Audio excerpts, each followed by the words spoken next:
ಇಲ್ಲಿನ ಬುಕ್ಕಿಶ್ ಮೇಧಾವಿಗಳಿಗೆ ವೇದಿಕೆ ಮೇಲಷ್ಟೇ ಅವರ ಪಂಥೀಯ ವಾದ. ಹಾಗಾಗಿ ಅಂಬೇಡ್ಕರ್ ಬಗ್ಗೆ ಉದಾಹರಿಸುವವರು ಕುವೆಂಪು ಯೂನಿವರ್ಸಿಟಿ ಪ್ರೊಫೆಸರ್ ಲಕ್ಕಪ್ಪಗೌಡರ ದಲಿತ ಸೂರ್ಯ ಓದಿದರೆ ತಿಳಿಯುತ್ತಾರೆ. ದಲಿತ ಸೂರ್ಯದಲ್ಲಿ ಹೇಳಿದ್ದಾರೆ, ಅಂಬೇಡ್ಕರ್ ಕಾಂಗ್ರೆಸ್ ಸೇರೋದಕ್ಕೆ ಇಷ್ಟಪಡೋದಿಲ್ಲ. ಯಾಕೆಂದರೆ ಕಾಂಗ್ರೆಸ್ಸನ್ನು ಹೆಸರು ಇಟ್ಕೋಬೇಡಿ ಅಂತ ಗಾಂಧಿ ಹೇಳಿದರು. ಅದನ್ನು ಒಂದು ಪಕ್ಷದ ರಾಜಕೀಯಕ್ಕೆ ಇಟ್ಕೋಬೇಡಿ ದೇಶದೊಳಗೆ ಅಂತ. ಆದರೂ ಅದು ನೆಹರು ಅದನ್ನು ಇಟ್ಕೊಂಡ್ರು ಓಟಿನ ಬೇಟೆಗಾಗಿ. ಆಗ ಅಂಬೇಡ್ಕರ್ ಕಾಂಗ್ರೆಸ್ ಬೇಡ, ನಾನು ಬರಲ್ಲ ಅಂತ ಅಂದ್ಬಿಡ್ತಾರೆ. ದಮ್ಮಯ್ಯ ಗುಡ್ಡೆ ಹೊಡೆದು ಅವರನ್ನು ಕರೆದು ಕಾಂಗ್ರೆಸ್ಸಿಗೆ ಸೇರಿಸ್ಕೊಂಡು ಅವರಿಗೆ ಕಾನೂನು ಮಂತ್ರಿಯನ್ನಾಗಿ ಮಾಡ್ತಾರೆ ನೆಹರು. ಆಗಿನ ಕಾಲದ ಅಂಬೇಡ್ಕರ್ ಕಾಲದ ಅಸ್ಪೃಶ್ಯತೆ ಈಗ ಇದೆಯೇ? ಇದ್ದರೆ ಎಲ್ಲಾದರೂ ಅಲ್ಲಿ ಮೌಢ್ಯ ಇದೆ. ಉಡುಪಿಯಲ್ಲಿ ಶೂದ್ರರಿಗೆ ಒಳಗಡೆ ಬಿಡಲ್ಲ ಅಂತ ಯಾರು ಹೇಳಿದ್ದು? ಎಲ್ಲರೂ ಒಳಗೋಗ್ಬೋದು, ಯಾರು ಬೇಕಾದ್ರೆ. ಕನಕನ ಕೆಂಡಿಯಲ್ಲಿ ಮೊದಲು ದರ್ಶನ ಮಾಡಿ ಆನಂತರ ಕೃಷ್ಣನ ದರ್ಶನ ಮಾಡ್ಬೋದು ಒಳಗೋಗಿ. ಎಲ್ಲಿ ಬಿಡಲ್ಲ, ಪಂಕ್ತಿ ಭೇದ ಮಾಡ್ತಾರೆ. ಅದರ ಬಗ್ಗೆ ಬಹಳ ಚರ್ಚೆ ನಡೆದೋಗಿದೆ. ಬ್ರಾಹ್ಮಣರ ಪಂಕ್ತಿ ಇರ್ತಕ್ಕಂಥ ಆ ಕೋಣೆ ಹತ್ರ ಹೋದಾಗ ಎಲ್ಲಿ ಜನವರ ತೋರಿಸಿ ಅಂತ ಕೇಳ್ತಾರೆ. ಪಕ್ಕದಲ್ಲಿ ಶ್ರೀಮತಿ ನಿಂತಿದ್ರು, ಅವ್ರಿಗೆ ಬಿಟ್ಬಿಡ್ತಾ ಇರ್ಬೇಕಾರೆ ಅವರಿಗೆ ಏನು ಕೇಳೋಲ್ಲ. ಪಕ್ಕದಲ್ಲಿ ನಿಂತಿರೋ ಗಂಡನಿಗೆ ಇಲ್ಲಿ ಜನವಾರ ತೋರಿಸಿ ಅಂತಾರೆ. ಬಹಳ ತಮಾಷೆ. ಜನವಾರ ಹಾಕೊಂಡಿದ್ರೆ ಮಾತ್ರ ಅವನು ಬ್ರಾಹ್ಮಣ ಆಗ್ಬಿಡ್ತಾನೆ. ಇಲ್ಲಿ ಪಂಕ್ತಿ ಭೇದ ಮಾಡ್ತಾರೆ. ಯಾಕೆ ಅಂದರೆ ಭಾಳ ಮುಖ್ಯವಾದ ಅಂಶ. ಅವ್ರ ಜೊತೆ ಊಟ ಕೂತ್ಕೊಂಡಾಗ ಆಪೋಷಣ ತಗೊಳೋದು ಎಲ್ಲ ಪದ್ಧತಿಗಳಿವೆ. ಸರಿಯಾಗಿ ಮಾಡಲಿಕ್ಕಾಗಲ್ಲ. ಅದನ್ನು ಕಲ್ತ್ಕೊಂಡು ಹೋಗಬೇಕು. ಬರೀ ಜನವಾರ ಹಾಕ್ಕೊಂಡ್ರಾಗಿಲ್ಲ, ಹೇಗೆ ಮಾಡ್ತಾರೆ ಅಂತ ತಿಳ್ಕೊಂಡು ಹೋಗಬೇಕು. ಆದ್ದರಿಂದ ಎಲ್ಲರನ್ನೂ ಒಳಗಡೆ ಬಿಡಲ್ಲ. ಹಿಂದೂ ಧರ್ಮದ ಸ್ವಾಮಿ ವಿವೇಕಾನಂದರು ಹೇಳ್ತಾರೆ, ಇಡಿಯಷ್ಟು ಬ್ರಾಹ್ಮಣರಿಂದ ಅಂದಿಗೂ ಇಂದಿಗೂ, ಅವ್ರು ಹೇಳೋ ಹಾಗೆ ಆ ಕಾಲಕ್ಕೂ ಇಡಿಯಷ್ಟು ಬ್ರಾಹ್ಮಣರಿಂದ. ಎಲ್ಲ ಜನಾಂಗದಲ್ಲೂ ಕೆಟ್ಟವರು ಇರ್ತಾರೆ ರೀ, ಕೆಟ್ಟವರು ಜಾಸ್ತಿನೇ ಇರ್ತಾರೆ. ಆದರೂ ಕೂಡ ಭಾಳ ಕಷ್ಟದಿಂದ ಹೇಳ್ತಾರೆ ವಿವೇಕಾನಂದರು, ಇಡಿಯಷ್ಟು ಬ್ರಾಹ್ಮಣರಿಂದ ಹಿಂದೂ ಧರ್ಮ ಅಂದಿಗೂ ಇಂದಿಗೂ ಅವಹೇಳನಕ್ಕೆ ಗುರಿಯಾಗಿದೆ ಅಂತ ಹೇಳ್ತಾರೆ. ಈಗ ಬುಕ್ಕಿಶ್ಗಳ ಆಟಾಟೋಪ.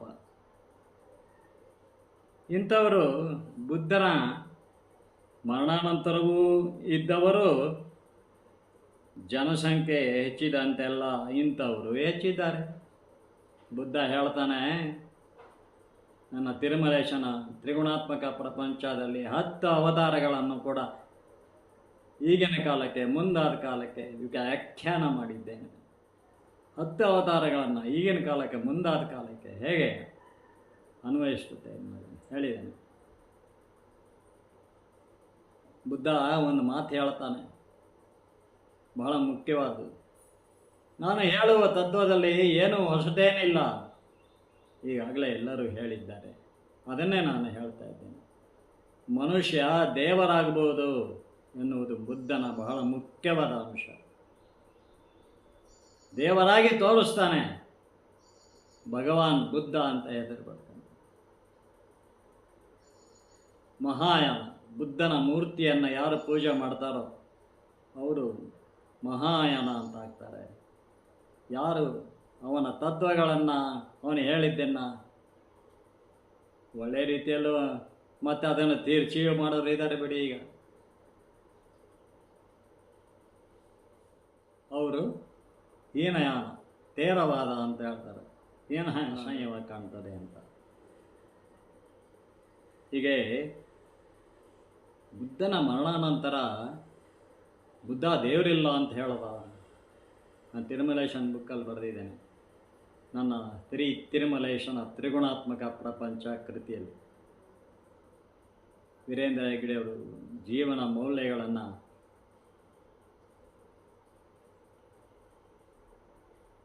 ಸಾರ್ಥಕ ಬದುಕಿಗೆ ಜೀವನ ಮೌಲ್ಯಗಳನ್ನು ಹೇಳಿದ್ದೀರಿ, ಮಾರ್ಗದರ್ಶಿಯಾಗಿದೆ ಸಾರ್ಥಕ ಬದುಕಿಗೆ ಅಂತ ಹೇಳಿ ಪತ್ರ ಬರೆದಿದ್ದಾರೆ. ಆ ಪತ್ರ ಕೂಡ ಅದಕ್ಕೆ ಪೇಸ್ಟ್ ಮಾಡಿದ್ದೇನೆ. ಆದರ್ಶ ತತ್ವಗಳನ್ನು ಹೇಳಿದ್ದೀರಿ ಹಿಂದೂ ಧರ್ಮದಲ್ಲಿ.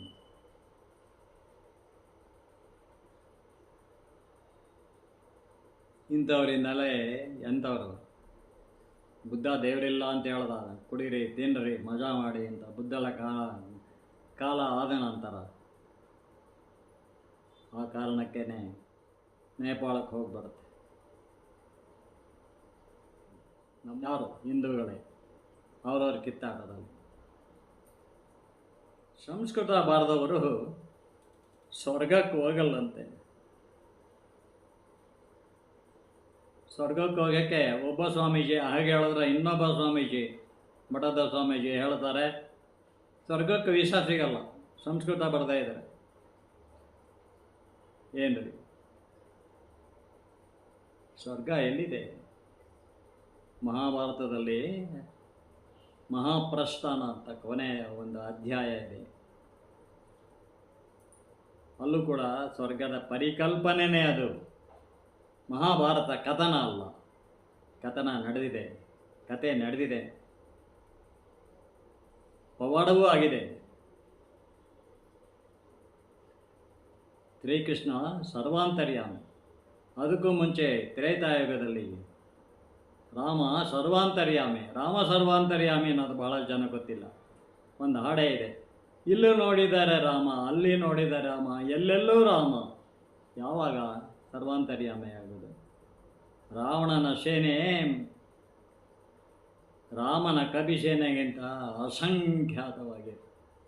ಅದನ್ನು ನೋಡಿ ಆಂಜನೇಯ ಏನು ಮಾಡೋದು ಅಂತಂದ ಮುಖ ನೋಡಿಕೊಂಡಾಗ ಹೇಳ್ತಾನೆ, ಅಭಯ ನೀಡಿ ಶ್ರೀರಾಮ ರಾವಣನ ಸೈನಿಕರಿಗೆ ಎಲ್ಲೆಲ್ಲೂ ರಾಮ ಕಾಣಂಗೆ ಮಾಡಿಬಿಡ್ತು.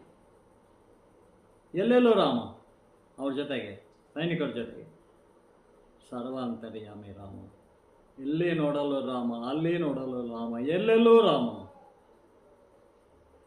ಎಲ್ಲೆಲ್ಲೂ ರಾಮ. ಒಬ್ಬೊಬ್ಬ ಸೈನಿಕನಿಗೆ, ಪ್ರತಿಯೊಬ್ಬನಿಗೂ. ಹಾಗಾಗಿ ರಾಮ ಸರ್ವಾಂತರ್ಯಾಮಿ, ಅವತಾರ ಪುರುಷ. 10 ಅವತಾರಗಳಲ್ಲಿ ಒಂದು ಅವತಾರ.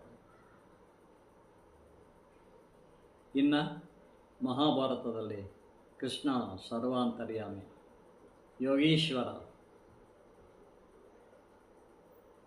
ದೂರ್ವಾಸ ಆತಿಥ್ಯದಲ್ಲಿ ದ್ರೌಪದಿ ನೆನಪು ಮಾಡಿಕೊಂಡ ಕೂಡಲೇ ಕಿಟಕಿಯಲ್ಲಿ ಕಾಣ್ತಾನೆ, ಇಲ್ಲಿ ಮಡಿಕೆ ಕೊಡು ನೋಡೋಣ, ಅನ್ನನ ಮಾಡಿದಮ್ಮ ಅಂತ ನೋಡಿ ಅದರಲ್ಲಿ ಒಂದು ಅಗಳಿ ಇರುತ್ತೆ. ಈ ಕಥೆ ಮುಂದೆ ಗೊತ್ತು ನಿಮಗೆಲ್ಲರೂ. ಅದು ಅಕ್ಷಯ ಮಾಡ್ತಾನೆ. ದೂರ್ವಾಸ ಆತಿಥ್ಯ ಸಂತೃಪ್ತಿಯಿಂದ ನಡೆದವು.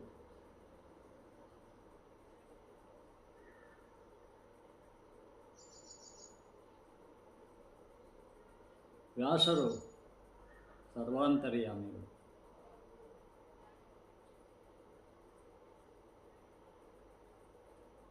ಎಲ್ಲಿ ನಿನ್ನನ್ನು ಯೋಗೇಶ್ವರ ಅಂತಾರೆ. ಊರೊಳಗೆ ಬರ್ತಾ ಇದ್ದರೆ ಕೃಷ್ಣನ ರಥ, ಜನಗಳೆಲ್ಲ ಹೆಂಗಸರೆಲ್ಲ ಆರತಿ ಎತ್ಕೊಂಡು ಬರ್ತಾರೆ ಅವನ ರಥದ ಮುಂದೆ. ಕೃಷ್ಣ ಸಂಧಾನಕ್ಕೆ ಕೃಷ್ಣ ಬರುವಾಗ ಆರತಿ ಎತ್ತಲಿಕ್ಕೆ ಬರ್ತಾರೆ. ಊರೊಳಗೆ ಬರ್ತಿದ್ದಂಗೆ ಕೃಷ್ಣ ನಿರಾಕರಿಸ್ತಾನೆ, ಮೊದಲೇ ಸಂಧಾನ ಆಗಲಿ ಅಂತ. ಧೃತರಾಷ್ಟ್ರ ಕೇಳಿ ನೋಡಿ, ಆಗಲೂ ಕೂಡ ಚೈನಾ ದೇಶ ಇತ್ತು. ಚೈನಾ ದೇಶದ ಮುತ್ತಿನ ಹಾರವನ್ನು ಮುತ್ತು ರತ್ನದ ಹಾರವನ್ನು ಕೃಷ್ಣನಿಗೆ ಹಾಕ್ತೀನಿ ಅಂದಾಗ ವಿದುರ ನಗ್ತಾನೆ. ಅಂತ ಆಮಿಷ ಒಡ್ಡಿ ಸಂಧಾನಕ್ಕೆ ನಿನ್ನ ಥರ ಮಾಡ್ಕೊಳಕ್ಕೆ ನೋಡ್ತಿದೀಯ ಅಂದರೆ ಆಗಲೂ ಕೂಡ ಚೈನಾ ಇತ್ತು. ಇನ್ನು ಸಂಧಾನದಲ್ಲಿ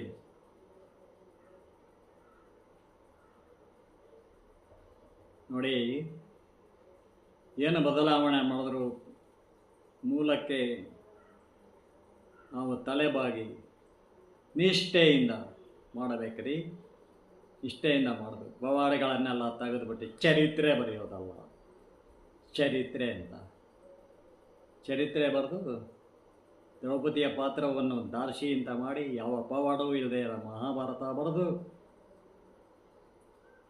ಮತ್ತೆ ಪ್ರಶಸ್ತಿ ತಗೊಳ್ಳೋದು, ರಾಷ್ಟ್ರ ಪ್ರಶಸ್ತಿ. ಆ ರಾಷ್ಟ್ರ ಪ್ರಶಸ್ತಿಗೆ ಪ್ರಪೋಸ್ ಮಾಡಿದವರು ಅಧಿಕಾರ ಕಳ್ಕೊಂಡ್ರು ರಾಜ್ಯದಲ್ಲಿ. ತೆಗೆದುಕೊಂಡ ಆ ಮಹಾನ್ ಕಾದಂಬರಿಕಾರ, ವಿಶ್ವವಿಖ್ಯಾತ ಕಾದಂಬರಿಕಾರ ನಾಚಿಕೆಗೇಡು ತಗುವ ಯಾರಿಂದ? ದ್ರೌಪದಿ ಮರ್ಮುವಿಂದ. ರಾಮನನ್ನು ಅವಹೇಳನ ಮಾಡಿ ಬರೆದ ರಾಮಾಯಣ, ಕೃಷ್ಣನನ್ನು ಅವಹೇಳನ ಮಾಡಿ ಬರೆದ ಮಹಾಭಾರತ. ಯಾರು ಮತ್ತೆ ಫಿಲಾಸಫಿ ಓದಿದ್ದೀನಿ, ಅದು ಯಾವ ಫಿಲಾಸಫಿನೋ ಗೊತ್ತಿಲ್ಲ. English author. ಇಂಥವರೆಲ್ಲ ಹೆಚ್ಕೊಳ್ಳೋದು ಯಾಕೆ ಅಂತಂದರೆ ಒಳ್ಳೆಯವರು ಸೈಲೆನ್ಸ್ ಆಗಿರೋದ್ರಿಂದ. ಅದನ್ನು ಎತ್ತಿ ಹೇಳಿ ಟೀಕೆ ಮಾಡುವವರನ್ನು ಬಾಯಿ ಮುಚ್ಚೋ ರೀತಿಯಲ್ಲಿ ಮಾತಾಡದೇ ಇರೋ ಹಾಗೆ ಅವರು ಹೆಚ್ಕೊಳ್ತಾ ಇದ್ದಾರೆ ಅಂತ ಹೇಳ್ತಾನೆ. ಅದನ್ನು ಈ ವಿಡಿಯೋ ಕೊನೆಗೆ ಆ ಇಂಗ್ಲೀಷ್ ಕೊಟೇಶನ್ ಹಾಕ್ತಾನೆ. ಯಾರು ಹೇಳಿರೋದು? ನೆಪೋಲಿಯನ್ ಆ ಮಾತು ಹೇಳ್ತಾನೆ. ಎಲ್ಲೆಲ್ಲಿ ಕಲಿಯುಗದಲ್ಲೂ ಕೂಡ ಸರ್ವಾಂತರ್ಯಾಮಿಗಳಿದ್ದೀರಿ. ದ್ವಾಪರ ಮಾತ್ರ ಅಲ್ಲ, ತ್ರೇತಾಯುಗ ಮಾತ್ರ ಅಲ್ಲ. ತಿರುಮಲೇಶನ ತ್ರಿಗುಣಾತ್ಮಕ ಪ್ರಪಂಚ ಕೃತಿಯಲ್ಲಿ ಮುಕುಂದರ ಸ್ವಾಮಿಗಳು ಅಂತ ಇದ್ದರು. ಅವ್ರ ಜೊತೆಗೆ ಓಡಾಡಿದಂಥ ಬೆಳಗೆರೆ ಕೃಷ್ಣಶಾಸ್ತ್ರಿಗಳು, ರವಿ ಬೆಳಗೆರೆ ಸೋದರ ಮಾವ ಓಡಾಡಿದವರಿದ್ದಾರೆ. ಕೇರಳದಲ್ಲಿ ಪ್ರಭಾಕರ ಶಿಶಿಲ ಅಂತ ಅಂದ್ಬಿಟ್ಟು ಒಬ್ಬ ಸರ್ವಾಂತರ್ಯಾಮಿ ಇದ್ದಾರಂತೆ. ಜೈಲಲ್ಲಿ ಅವ್ರಿಗೆ ಏನೋ ಹುಚ್ಚ ಇವನು ಅಂಥದ್ದು ಜೈಲಿಗೆ ಹಾಕಿದ್ರು ಕೂಡ ಮಾನವೇಶ ಇಲ್ಲ ಜೈಲಲ್ಲಿ. ಇಂಥ ಸರ್ವಾಂತರ್ಯಾಮಿಗಳನ್ನು ಕಂಡ ದೇಶ ಇದು. ಪವಾಡ ಪುರುಷರನ್ನು ಕಂಡ ದೇಶ. ಯಾರ್ಯಾರು ಪವಾಡ ಪುರುಷರು ಅವರೆಲ್ಲರೂ ಪೂಜನೀಯರಾಗಿದ್ದಾರೆ. ಕೃಷ್ಣ ಸಂಧಾನದಲ್ಲಿ ದುರ್ಯೋಧನ ಒಂದು ಮಾತನ್ನು ಹೇಳ್ತಾನೆ ನೋಡಿ, ನಾನು ಎಷ್ಟು ಅಥೆಂಟಿಕ್ಕಾಗಿ ರಿಲೆವೆಂಟಾಗಿ ಚೇಂಜ್ ಮಾಡಿದ್ದೀನಿ ಅಂದರೆ ಇದೊಂದು ಸಣ್ಣ ಎಕ್ಸಾಂಪಲ್. ಇನ್ನೂ ಕೆಲವು ಕಡೆ ಮಾಡಿದ್ದೇನೆ. ನಾನು ಅದನ್ನು ಸಮರ್ಥಿಸ್ಕೊಳ್ಬಲ್ಲೆ. ಎಂಥ ವಿದ್ವಾಂಸನು ಬನ್ನಿ, it is my open challenge. ಯಾವ ಪವಾಡವನ್ನು ತೆಗೆಯಲ್ಲ ನಾನು. ಪವಾಡನ ಬದಲಾಯಿಸ್ತೀನಿ ಅಷ್ಟೇ, ಹೊಸ ರೀತಿಯಲ್ಲಿ ಹೇಳುತ್ತೇನೆ ಅಷ್ಟೇ. ನೀವೆಲ್ಲ ಹುಟ್ಟಿದ್ದು, ಕೃಷ್ಣ ಹೇಳ್ತಾನೆ ಸಂಧಾನದಲ್ಲಿ ಬರುವ ಡೈಲಾಗಲ್ಲಿ, ನೀವೆಲ್ಲ ಹುಟ್ಟಿದ್ದು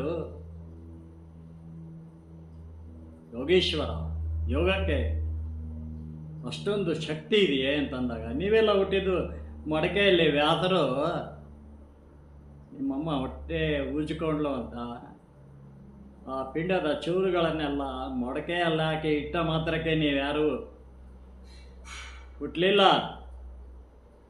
ಅದಕ್ಕೆ ಧನ್ವಂತರಿ ಚಿಕಿತ್ಸೆ ಮಾಡಿದರು. ಯಾರು ಮಾಡಿದ್ದರು? ವ್ಯಾಸ. ಧನ್ವಂತರಿ ಚಿಕಿತ್ಸೆ ಮಾಡಿ ತಮ್ಮ ತಪೋಬಲ ಯೋಗ ಶಕ್ತಿಯನ್ನು ಅದಕ್ಕೆ ತಾರೆ ಎರಿತಾರೆ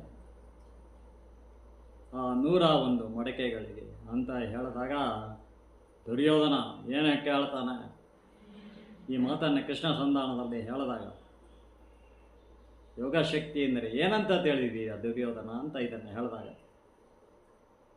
ಹಾಗಾದರೆ ನಿನ್ನನ್ನು ಯೋಗೀಶ್ವರ ಅಂತ ಹೇಳ್ತಾರಲ್ಲ ಎಲ್ಲರೂ, ನಿನ್ನ ಯೋಗ ಶಕ್ತಿಯನ್ನು ಪ್ರದರ್ಶಿಸು. ಇಲ್ಲಿ ನಡೆದಿರುವ ರಾಜ ಮಹಾರಾಜರುಗಳು ಎಲ್ಲ ನೆರೆದಿದ್ದ ನೋಡ್ತಾರೆ ಅಂತ ಹೇಳಿದಾಗ, ನೋಡ್ರಿ ನಾನು ಮಾಡಿರೋದು ಹೇಗಿದೆ ಅಂದರೆ ಎಲ್ಲ ದೈವ ಪ್ರೇರಣೆ, ನನ್ನ ಇಚ್ಛೆ ಅಲ್ಲ. ಬರೆಯುವಾಗ ಅವನ ಪ್ರೇರಣೆ ಆಗ್ತದೆ. ನಾನು ಎಷ್ಟೋ ವ್ಯಾಕ್ಯಾಬ್ಯುಲರಿ ಇರ್ಬೋದು, ಹೇಳೋ ರೀತಿ ಗೊತ್ತಿರ್ಬೋದು, ಕಾವ್ಯಗುಣ ಶೈಲಿಯಲ್ಲೇ ನಾನು ಹೇಳಿರ್ಬೋದು, ಎಲ್ಲರೂ ಓದ್ಕೊಂಡು ಹೋಗಂಗೆ ಆ ಪ್ರತಿಯೊಂದು ದೃಶ್ಯವನ್ನು ನಾನು ಕಟ್ಕೊಟ್ಟಿರ್ಬೋದು. ಇದೊಂದು ಎಕ್ಸಾಂಪಲ್ ಅಷ್ಟೆ. ಇಲ್ಲಿ ತೋರಿಸು ನಿನ್ನ ಯೋಗ ಶಕ್ತಿಯನ್ನು, ನಿನ್ನ ಯೋಗೇಶ್ವರ ಅಂತಾರೆ. ಆಗ ಕೃಷ್ಣ ಎರಡೂ ಕೈಯನ್ನು, ಅಂಗೈಯನ್ನು ಹಿಂಗೆ ನೋಡ್ತಾ ಆ ಸಭಾಭವನದ ಮೇಲೆ ತನ್ನ ದೃಷ್ಟಿಯನ್ನು ತೋರಿಸಿ ಎರಡೂ ಕೈ ಅಂಗೈ ನೋಡಿ ನಿಂತ್ಕೊಳ್ತಾನೆ. 1-2 ನಿಮಿಷ ಕಳೆದಿರ್ಬೋದು. ಎಲ್ಲಿ ಯೋಗ ಶಕ್ತಿ ಇಲ್ಲ ಅಂತ ದುರ್ಯೋಧನ ನಗ್ತಾನೆ. ಇಡೀ ಸೂರು ಹಾರಿ ಹೋಗುವ ಹಾಗೆ ಅವನ ಜೊತೆಗೆ ಶಕುನಿ, ಅವನ ತಮ್ಮಂದಿರು, ದುಶ್ಯಾಸನ ಎಲ್ಲ ನಗ್ತಾ ಇರ್ತಾರೆ. ಕೃಷ್ಣ ಬಾರದನ ಕರ್ಣ, ಅವನು ಪಡುವ ಸಂಕಟ ಬೇಡ, ದುರ್ಜನರ ಜೊತೆಗೆ ಸೇರಿ ಅವನು ನಾಟಕೀಯವಾಗಿ ನಗ್ತಾ ಇರ್ತಾನೆ. ಕರ್ಣನ ಪಾತ್ರ ಬಹಳ ಮುಖ್ಯವಾದ, ಅದನ್ನು ತಿರುಚಿ ಬರೀತಾರೆ. ದುಷ್ಟರ ಸಂಘ ಸೇರಿ ಅಲ್ಲಿಂದ ಹೊರಗೆ ಬರಲಾರದೆ ಕುಂತಿ ಅವನನ್ನು ಕರೀಲಿಕ್ಕೆ ಹೋದಾಗ ಹೇಳ್ತಾಳೆ, ಅಮ್ಮ ನಾನು ಬಹುದೂರ ಬಂದುಬಿಟ್ಟಿದ್ದೇನೆ. ಕ್ರೀಡಾರಂಗದಲ್ಲಿ ನನ್ನನ್ನು ಯಾವಾಗ ಸಿಂಹಾಸನದ ಮೇಲೆ ಕೂರಿಸಿ ಅಂಗರಾಜ್ ಕರ್ಣನಿಗೆ ಜೈ ಅಂತ ಹೇಳಿದ್ನೋ, ಅಯ್ಯೋ ಇದು ಯಾಕೆ ಮಾಡ್ತಾ ಇದೆಯಾ, ನನಗೆ ಬೇಡ ಅಂತ ಹೇಳಿದ್ನೇ ಹೊರತು ಕೊಡುಕಂಡು ಎದ್ದು ಬರಲಿಲ್ಲ ಕಣಮ್ಮ. ಅವತ್ತು ಬರಬೇಕಾಗಿತ್ತು ನಾನು. ಈಗ ಬಹಳ ದೂರ ಹೋಗಿಬಿಟ್ಟಿದ್ದೇನೆ, ಹಿಂದಿರುಗಿ ಬರಲಾರೆ, ಅವನ ಋಣದಲ್ಲಿ ಬಿಟ್ಟು ಬಿಟ್ಟಿದ್ದೇನೆ. ಅರ್ಜುನನನ್ನು ಬಿಟ್ಟು ಬೇರೆ ಯಾರನ್ನು ನಾನು ಕೊಲ್ಲಲಾರೆ, ಅರ್ಜುನನ ಜೊತೆ ಮಾಡಬೇಕಾಗ್ತದೆ ಅಂತ ಹೇಳ್ತೀನಿ. ಮಹಾಭಾರತ ಅನೇಕ ಸಾಧ್ಯತೆಗಳನ್ನು ಹೇಳ್ತದಂತೆ, ವಿದ್ವಾಂಸರೇ ಹೇಳ್ತಾರೆ. ಅದನ್ನು ಯಾವ ರೀತಿಯಲ್ಲಿ ಬಳಸ್ಕೋಬೇಕು, ನೆಗೆಟಿವ್ ಪೂರ್ವಾಗ್ರಹ ಪೀಡಿತರಾಗಿ ಉಪಯೋಗಿಸ್ಕೊಳ್ಳೋದಲ್ಲ. ಮೂಲಕ್ಕೆ ನಿಷ್ಠೆಯಿಂದ, ಸಂಸ್ಕೃತದಿಂದ ಮೊದಲು ಕನ್ನಡಕ್ಕೆ ಬಂದ ವಚನ ಭಾರತಕ್ಕೆ ನಿಷ್ಠೆಯಿಂದ ಬರೆದಿದ್ದೇನೆ. ದ್ರೌಪದಿ ಉತ್ತರಾಭರಣದಲ್ಲಿ ಕೂಡ ಅಷ್ಟೇ, ತೀರೆ ಅಕ್ಷಯ ಆಗಲ್ಲ. ಏನಾಗ್ತದೆ ಓದಿ ನೀವು ಒಂದೇ ವಿಡಿಯೋದಲ್ಲಿ ಎಲ್ಲ ಹೇಳ್ತಾ ಹೋದರೆ ಕೇಳುವ ತಾಳ್ಮೆನೇ ಇರಲ್ಲ. 20 ನಿಮಿಷಕ್ಕಿಂತ ಹೆಚ್ಚಿಗೆ ಮಾತಾಡಬಾರ್ದು ಒಂದು ವಿಡಿಯೋದಲ್ಲಿ ಅಂತ ಹೇಳ್ತಾರೆ.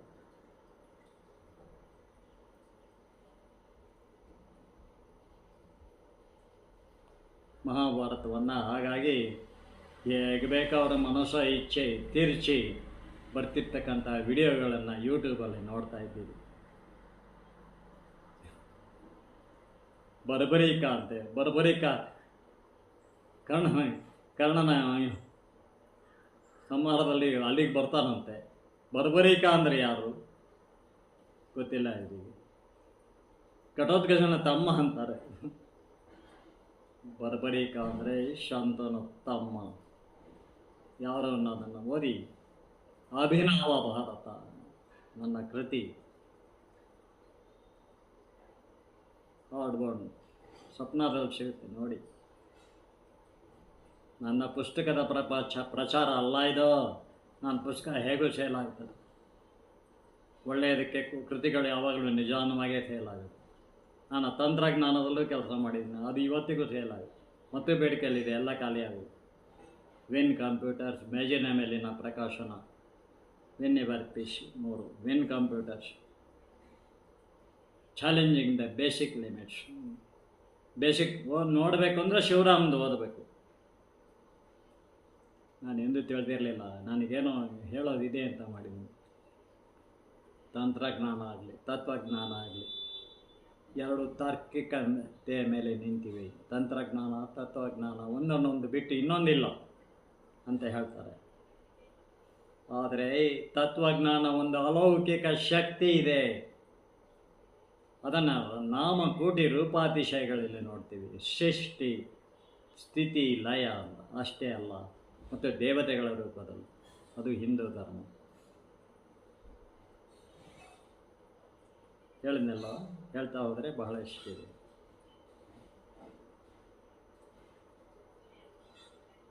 ನಮಗೆಲ್ಲರಿಗೂ ದೈವಾನುಗ್ರಹ ಇರಲಿ, ಅವನ ಕೃಪೆ ಇಲ್ಲದೆ ತೇನವಿನ ತೃಣಮಪಿ ನ ಚಲತಿ ಅಂತಾರೆ ಕುವೆಂಪು. ಆಗ್ತದೆ ಅಂತ ನಾನು ನಂಬಿದ್ದೇನೆ.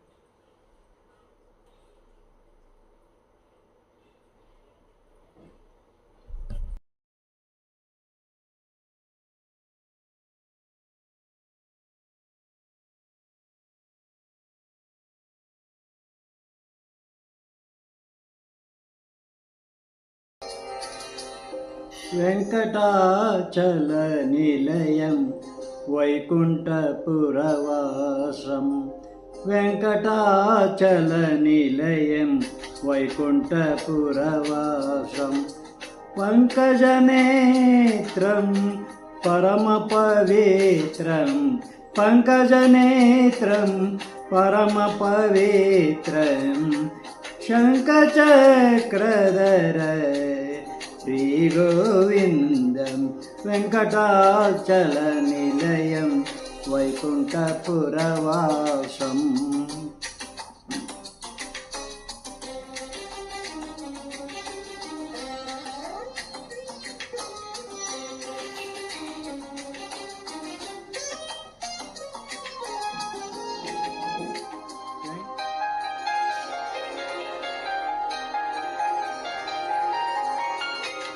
अम्बुजोद्भव विनुतम् अगणित गुणगानम्, अम्बुजोद्भव विनुतम् अगणित गुणगानम्, तुम्बुरु नारद गानविलोलम्, तुम्बुरु नारद गानविलोलम्, वेङ्कटाचलनिलयं वैकुण्ठपुरवासं, वेङ्कटाचलनिलयं वैकुण्ठपुरवासम्.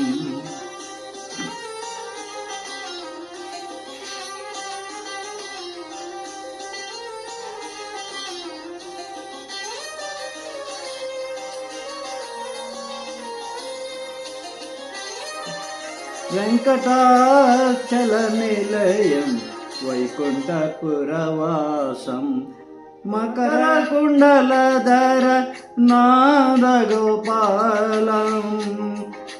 भक्तपोषक श्रीपुरन्दर विठलं, भक्तपोषक श्रीपुरन्दर विठलं, वेङ्कटाचलनिलयं वैकुण्ठपुरवासं, पङ्कजनेत्रं परमपवित्रं, पङ्कजनेत्रं परमपवित्रं, शङ्खचक्रधर चिन्मयरूपं, वेङ्कटाचलनिलयं वैकुण्ठपुरवासं, वेङ्कटाचलनिलयं वैकुण्ठपुरवासम्.